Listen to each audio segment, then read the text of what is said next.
Hi class. So this week we only have two new letters that we're introducing before we start our letter focus of the week. And this week we're learning the letter Y, and the way we form a Y is we start at the top, we go down, we go back up, and then a line down the middle. Okay?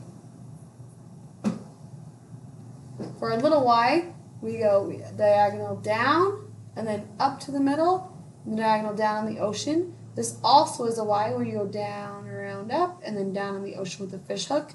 It's good for your kiddos to be exposed to both kinds of print so that they know that this is a Y, but then this is also a Y, depending on what font you use.